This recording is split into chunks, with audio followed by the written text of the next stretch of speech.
Bienvenue sur ma chaîne où je vous présente la confession faite par les femmes et les hommes. Abonnez-vous et likez pour ne rater aucune de mes prochaines vidéos. Merci et bonne écoute. J'étais Tisa avant. Je sortais avec un homme marié. Après, je me suis mariée.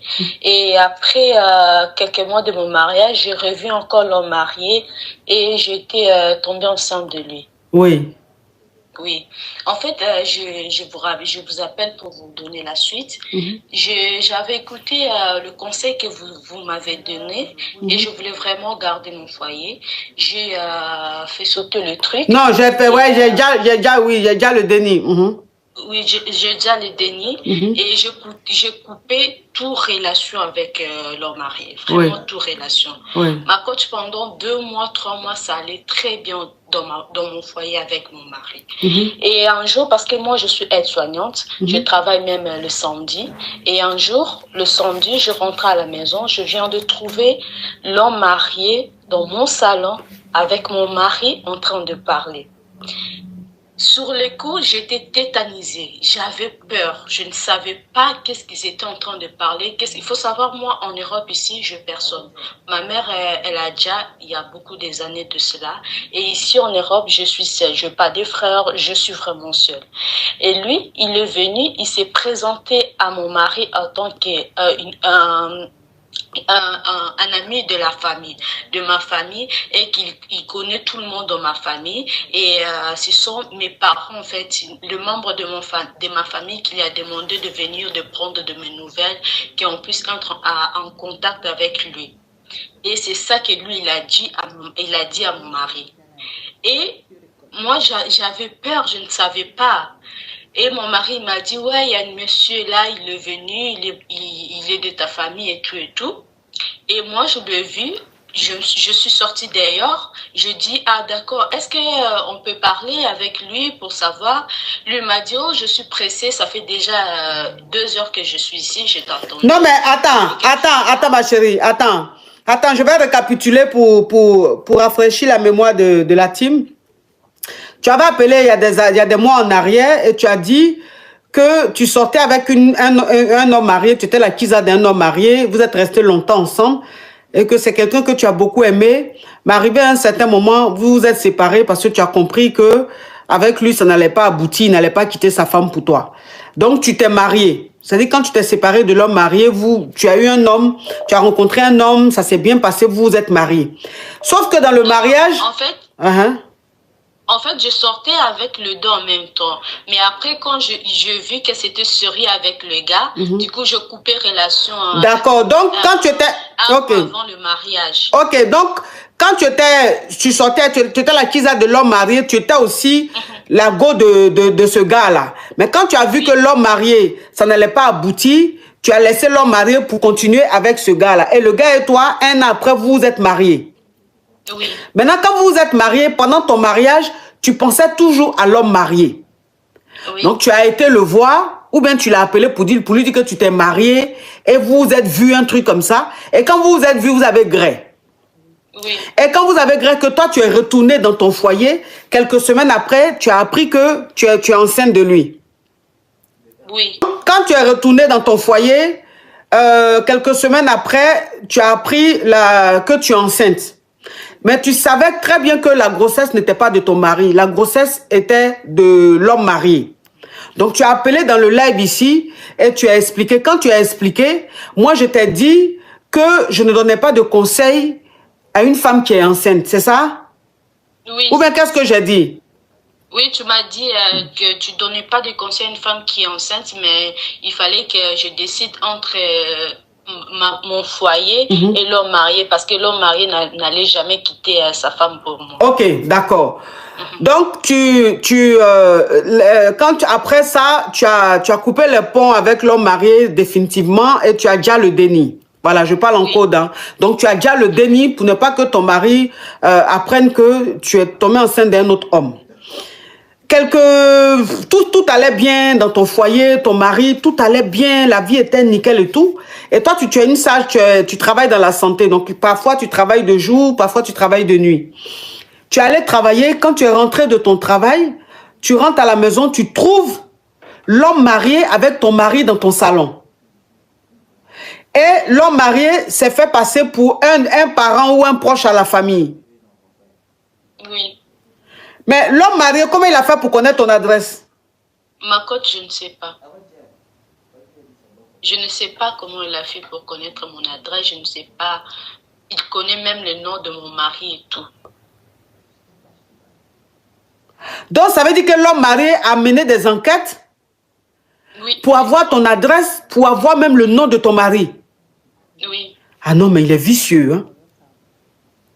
Et ma coach, il a dit qu'il était là depuis 2 heures, qu'il m'attendait. Et vu qu'il m'a vu, il va revenir un autre jour pour parler et tout. Et je fais semblant aussi, je suis entrée dans le jeu parce que j'avais pas le choix. C'est mon mari, c'est mon foyer. Excuse-moi ma chérie, hein? Excuse-moi ma chérie. Quand tu étais tombé en gbé de l'homme marié là, tu avais dit à l'homme marié que tu étais en gbé ou même tu lui as pas dit? Si je lui avais dit, et lui m'avait dit, si je fais... de garder. Oui, il m'avait dit de garder. Ok, donc ça... Attends ma chérie, hein, c'est pour qu'on puisse bien comprendre l'affaire. Donc ça veut dire que quand tu es tombé en gbé de l'homme marié, tu lui as dit que tu étais en gbé de lui. Oui, oui. Et lui, il t'a dit de garder le déni. Et toi, tu n'as pas gardé le déni. Donc, ce qui veut dire que tu as coupé les ponts avec l'homme marié, mais dans la tête de l'homme marié, tu es enceinte de lui. Oui. Est-ce que... Ouais, ok. Pour mieux comprendre l'affaire. Pour mieux comprendre l'affaire. Donc, je comprends maintenant pourquoi il a mené des enquêtes pour avoir ton adresse et le nom de ton mari. Là, je comprends mieux. Oui, on t'écoute. Et après, moi, je suis entrée dans le jeu. On est sorti d'ailleurs. Il m'a dit, je vais t'appeler et il faut qu'on parle. J'avais peur. Ma coach, j'avais peur. Quelques jours après, on s'est vu. On s'est donné rendez-vous, on s'est vu. Il m'a demandé... Je me rappelle... Attends ma chérie, hein. Je me rappelle maintenant de ton histoire. Et ce jour-là, même quand tu as dit que tu avais appelé l'homme marié pour lui dire que tu as engueulé de lui, je t'ai même brossé. Je t'ai dit, pourquoi tu as fait ça? Et qu'il ne fallait même pas lui dire. Oui, je me rappelle de ton histoire. Oui, ma chérie, on t'écoute. Et on s'est vu. Il m'a demandé de nouvelles sur les dénis et moi je lui ai dit que voilà, moi je veux mon foyer, je sais que lui, il quittera pas sa femme pour moi, il a maintenant, et moi je maintenant ma vie, lui aussi doit continuer sa vie. Donc il y a plus rien, je veux plus avoir affaire avec lui. Ma cote c'est là qu'il m'a maga. Il t'a maga? Il m'a maga. Chez toi à la maison? Pas chez moi, on s'est rencontrés dehors. Oui, mais ça veut dire que vous êtes sortis. Voilà. Donc ça veut dire que dehors, ça veut dire devant chez toi. Non, pas quand il est venu. Pas quand il est venu, 2 jours après. 2 jours après, vous vous êtes revus? En fait, quand il était venu à la maison, on n'a pas vraiment parlé. Il m'a juste dit, je vais t'appeler, il faut qu'on parle. Après, il est parti. Et après, il t'a appelé et vous vous êtes revus? Oui, après on s'est appelé et nous nous sommes revus. Et c'est là que je lui ai expliqué que voilà, j'avais déjà les dénis, que moi je ma vie maintenant, j'ai mon foyer, que je vais rester dans mon foyer et que lui il fasse sa vie, je ne veux plus avoir rien à faire avec lui. Et c'est là qu'il m'a maga. Il m'a maga et il m'a dit, maintenant, tu me dois un enfant. Toi et moi, on doit être liés pour la vie. Que tu le veuilles ou pas, tu me dois un enfant. Ma cote, j'étais à l'hosto. Des jours, il m'a maga, j'étais à l'hosto. On m'a demandé qu'est-ce qui s'est passé, qu'est-ce qui m'est arrivé. J'ai dit à mon mari que quelqu'un voulait me voler mes trucs. Et on s'est battu avec la personne. C'est pour cela que je me suis retrouvée là. J'ai rien dit à mon mari. Ma cote, depuis là jusqu'à aujourd'hui, c'est chantage sur chantage. Il m'appelle à 1h du matin. Je suis obligée, quand je suis à la maison avec mon mari, de mettre mon téléphone en mode avion. Quand je suis à la maison, je mets mon téléphone en mode avion pour ne pas qu'il m'appelle, pour ne pas que son appel entre. Il m'appelle tout le temps. Tout le temps. Mon mari et moi, on est mariés, on avait des projets, on voulait acheter, on a acheté, maintenant tout est bon, on est en train de régler le crédit petit à petit et on a le projet aussi de fonder notre propre famille. Et... Attends ma chérie, attends, je récapitule. Donc ça veut dire que quand l'homme marié a débarqué chez toi, ça veut dire qu'il s'est renseigné pour avoir ton adresse, pour connaître même le nom de ton mari. Quand tu l'as vu, vous êtes sortis de la maison et il t'a dit que ça fait 2 heures qu'il t'attendait et qu'il s'en va, il vous appeler. Donc vous vous êtes appelé quelques jours ou bien le lendemain et il t'a donné rendez-vous quelque part. Donc 2 jours après, tu as été au rendez-vous de l'homme marié. Quand tu es parti, tu lui as dit que tu ne voulais plus, tu n'aimerais plus, tu souhaiterais plus continuer avec lui, que maintenant tu as une famille, tu veux construire ta famille qui te laisse tranquille. Et lui t'a dit, mais quand la dernière fois tu m'as appelé, tu m'as dit que tu étais enceinte de moi. Donc, où est le déni? Et toi, tu lui as dit que tu as déjà le déni. Maintenant, quand le rendez-vous que vous vous êtes donné là, c'était où? D'un restaurant ou d'un autre, c'était où? Et c'était dans un restaurant. Ok. C'était dans un restaurant. Ok, donc, attends ma chérie. Donc, c'était dans le restaurant, tu lui as dit que le déni, tu l'as déjà. Et lui, il t'a dit, pourquoi est-ce que tu as déjà le déni? Il t'a maga. Dans le restaurant, là, il t'a maga. Et quand il t'a maga, il t'a dit que désormais, il faut que tu saches que vous êtes liés à vie et que tu lui dois un enfant.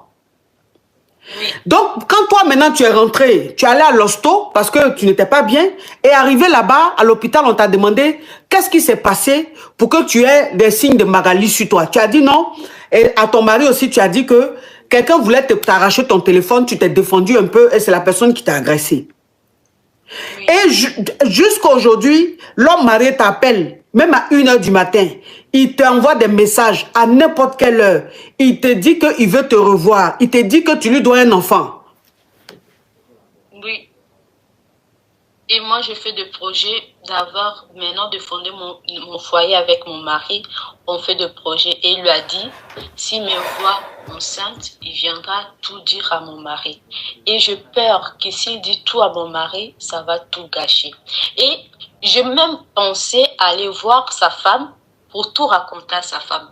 Mais ça serait pareil, ça va tout exploser sur moi. Parce que lui, histoire avec sa femme, il s'en fout.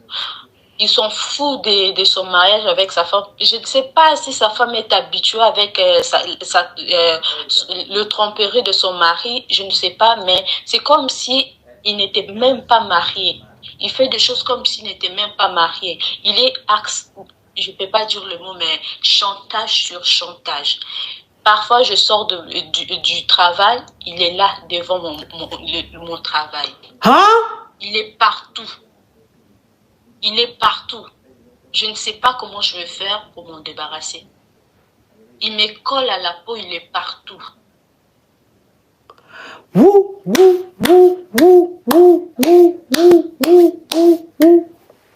Mais la dernière fois quand il a débarqué chez toi, pourquoi est-ce que tu allais le revoir? Pourquoi est-ce que tu allais à son rendez-vous? Il était là chez moi. Il m'a dit, il faut qu'on parle. On a des choses à se dire. J'avais peur. Je me suis dit, peut-être si je lui dis que j'ai déjà le déni, il va me lâcher, il va me laisser.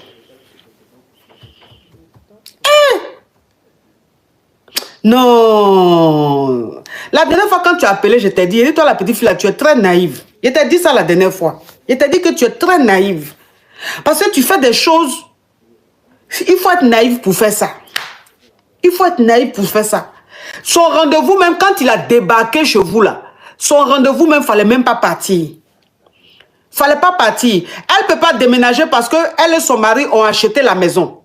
Elle et son mari ont acheté la maison. C'est-à-dire la maison dans laquelle ils vivent là. Ils sont propriétaires. Donc, ils ne peuvent pas déménager. C'est chez eux. Ils ne sont pas locataires. Donc, elle ne peut pas déménager. Elle ne peut pas déménager. Donc, le monsieur, maintenant, il est dans la vie de la fille là. Elle quitte au travail. Il est devant son travail. Il attend. Il appelle à n'importe quelle heure. Ce qui fait que maintenant, quand elle rentre du travail, qu'elle est à la maison, elle est obligée de mettre son téléphone sur silencieuse ou d'éteindre son téléphone pour ne pas que son mari sache que quelqu'un est en train de l'appeler à tout moment. Mais il y a des gens qui sont... Maintenant, tu te demandes s'il faut que tu rentres en contact avec sa femme pour lui dire que ton mari ne veut pas te laisser. Mais en même temps, tu te dis que si tu contactes sa femme, ça ne va rien changer puisque lui-même, il s'en fout de sa femme. C'est-à-dire que c'est un homme, il vit pas comme un homme marié. Il fait ce qu'il veut, sa femme, elle dit rien. Donc, tu te dis que si tu appelles sa femme, ça va encore se retourner contre toi. Oui, j'ai peur, ma coach. Je ne sais pas quoi faire. Je ne sais pas si je dois tout dire à mon mari. Expliquer toute l'affaire parce que là, maintenant, je plus le déni. Donc, je ne sais pas si je dois tout dire à mon mari. Parce que le monsieur là, je ne sais pas s'il va me laisser un jour. Il est partout. Il est devenu comme mon ombre. Partout. Mon téléphone, quand j'arrive à la maison, je suis obligée de mettre mon téléphone dans le mode avion. Et à chaque fois, mon mari me dit, quand tu es à la maison, parfois je t'appelle. Comme moi, je ne suis pas là, je t'appelle sur ton téléphone. Tu n'entends pas, puisque c'est sur silencieuse. Voilà, parfois je dis toujours, c'est peut-être un problème de réseau parce que lui m'appelle toujours sur WhatsApp, c'est rare qu'il m'appelle. Mais vous dites, on n'a qu'à changer son numéro là, mais même si elle change son numéro, le gars connaît chez elle. Vous dites, on n'a qu'à changer son numéro, le gars connaît chez elle, il connaît son travail, son lieu de travail. Il connaît chez elle à la maison, il connaît son lieu de travail. Donc même si elle change son numéro, quand il va voir qu'il n'arrive pas à la journée, il va débarquer chez elle à la maison ou à son lieu de travail. Il va débarquer à la maison ou à son lieu de travail. Donc, dans tous les cas, elle est dans le problème. Moi, ce que je pense, c'est que le mieux, elle n'a qu'à expliquer. Non, même si elle va à la police, là, ça va encore devenir plus grave. Si elle va à la police, là, ça va devenir encore plus grave. Parce que là, maintenant, les coca vont rendre ça grave. Vous les connaissez, non? Quand tu vas dire petit truc, ça devient garia. Donc, quand elle va aller dire ça là, les coca maintenant obligés vont informer son mari puisqu'elle est mariée légalement. Ou bien quand ils vont envoyer un courrier, son mari peut tomber sur le courrier. Vous comprenez un peu? Parce que c'est une procédure. Elle va porter plainte. Donc après, les coca doivent lui rendre compte. Soit ils peuvent l'appeler, soit ils peuvent lui envoyer un courrier ou soit une convocation. On ne sait jamais. Mais si son mari tombe dessus, que c'est son mari qui ouvre la boîte aux lettres, qui prend le courrier, qui voit. Parce que quand vous êtes marié, ton mari peut ouvrir ton courrier. Toi, tu peux ouvrir le courrier de ton mari. Et puis en général même, quand vous recevez le courrier, comme tu es marié, on peut mettre par exemple, on peut mettre Comédia. Ou même Madame Comédia, ou Monsieur Comédia, ou souvent ils mettent simplement Comédia. Donc le monsieur peut se dire, c'est son courrier, en tant que c'est le courrier de son mari, de sa femme. Donc si elle va à la police, ça sera plus grave. Ça sera plus grave. Son mari sera encore plus déçu. La seule solution que tu as, ma chérie, c'est de tout avouer à ton mari. Tu n'as pas le choix. Tu dois tout avouer à ton mari. Tu dois expliquer à ton mari que le monsieur qui était venu chez vous à la maison là, que c'est un homme avec qui tu sortais. Un homme marié avec qui tu sortais. Et que cet homme là, tu l'as quitté parce que tu l'as rencontré lui, ton mari. Et depuis que tu l'as quitté, il veut tout faire pour reprendre avec toi. Comme il a vu qu'il ne peut plus t'avoir, voilà comment il s'est renseigné, il a mené des enquêtes, il a su votre adresse. Tu comprends ma chérie? Et qu'aujourd'hui, toi, tu lui as tout dit, que tu ne veux plus, que tu as construit ta famille, et ton foyer, tu as ta petite vie tranquille. Il dit que lui veut rien savoir, que lui veut être avec toi. Maintenant, c'est devenu autre chose. Tu vas au travail, il est devant ton lieu de travail. Il t'appelle à tout moment. Donc, explique à ton mari pour dire que toi-même où tu es là, que tu dors plus. Que même tu te sens pas en sécurité et tout ça. Pour que ton mari, vous deux, vous allez maintenant à la police porter plainte. Tu vas aller à ton mari porter plainte à la police ou bien ton mari va l'appeler pour lui dire de laisser tranquille sa femme. S'il ne veut pas écouter, ton mari et toi, vous partez porter plainte. Au moins, le monsieur, il est informé. Mais si elle va voir les cocassins sans son mari, c'est que ça va devenir autre chose dans sa main. Ça va devenir autre chose dans sa main. Ça, c'est un homme marié. C'est un homme marié PN. C'est un homme marié PN. Quand on dit homme marié, quand on dit PN là, voilà PN qui est là. C'est un homme marié PN. Donc ça même tu vas fouiller là. Malgré tout ce qu'il fait, sa femme à la maison, elle ne parle pas là. C'est un PN. Donc même la femme elle à la maison là-bas, elle est dans un mouvement où elle ne peut plus rien dire. Mais elle est là. Elle sait qu'elle n'est pas bien, mais elle ne peut pas aller quelque part. Donc, c'est un PN qui est là. J'ai l'impression qu'il est là pour détruire ma vie, qu'il veut tout me détruire, tout me prendre. Je n'arrive plus. Je sais, ma chérie, je sais. Faut expliquer. Explique à ton mari. C'est tout ce que tu peux faire. Explique à ton mari.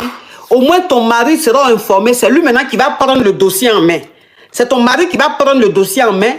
Et puis maintenant, tu vas voir, en fait, tu vas te sentir libéré. Quand ton mari va prendre le dossier là, il va récupérer le dossier là, toi, tu vas te sentir libéré. Ils vont gérer ça entre hommes. Allez porter plainte. Les gens disent, mais les gens parlent de la grossesse. Et s'il dit au monsieur que sa femme était engbée de lui. Ça, mais attends, ça sera elle sa parole contre la parole de l'homme marié. Ça sera elle sa parole contre la parole de l'homme marié. Si lui maintenant l'homme marié, il dit au mari de la caviar, de la Yougos, que sa femme était engbée de lui là. Elle va dire que c'est faux, ça n'a jamais été vrai. Il a quelle preuve? Il n'a pas de preuve. Donc ça sera sa parole contre la parole contre elle sa parole. Et puis ça va pas aller quelque part. Ça va pas aller quelque part. Au moins s'il y avait une preuve, s'il y avait vidéo, il y avait photo, mais il n'y a pas tout ça là. Donc s'il dit ça, il peut dire que c'est faux. S'il dit, il dit à ton mari, parce que quand ça va arriver loin, il va peut-être dire à ton mari que lui, pendant que tu es marié là, lui, il te graissait. Il va peut-être dire ça à ton mari et que même tu es tombé en bain de lui et que tu lui as dit. Maintenant, quand tu lui as dit, quand tu l'as appelé pour lui dire, quand tu l'as contacté pour lui dire que tu étais en bain de lui là, c'est par téléphone ou par message? Non, c'était par téléphone. Ok, par téléphone, c'est bon. Si c'était par message, ça n'allait pas être bon. Parce que là, il y a une trace. Donc, il faut faire comme ça. Tu as compris? Oui, ma coach. Merci, ma coach. Courage à toi, ma chérie. Et puis, il faut faire attention. Merci.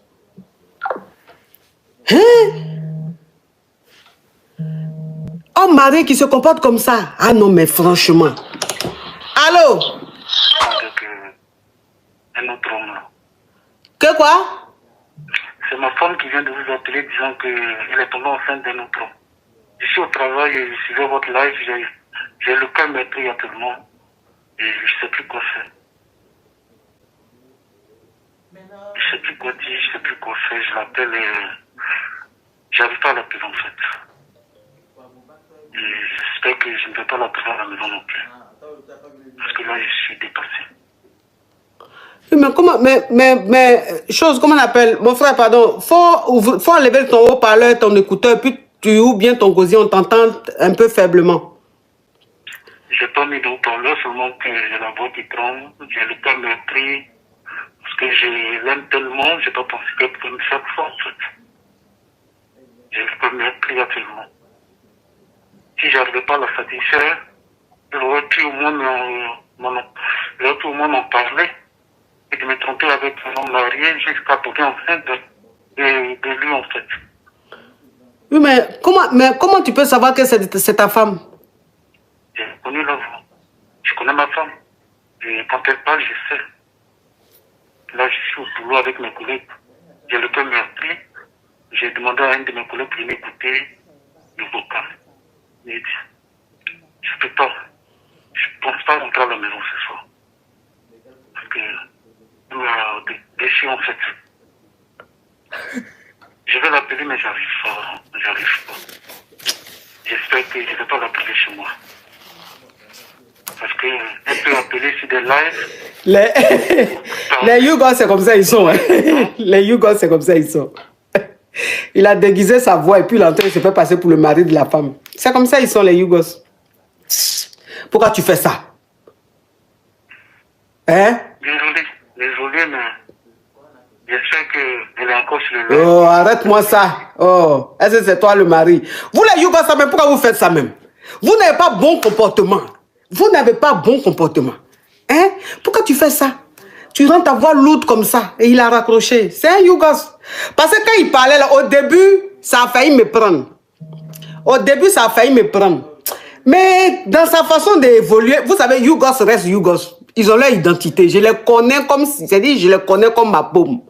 Mais quand il parlait, dans l'évolution de sa parole, il y a une voix que j'ai entendue en bas, qui est la voix typique de Yougos.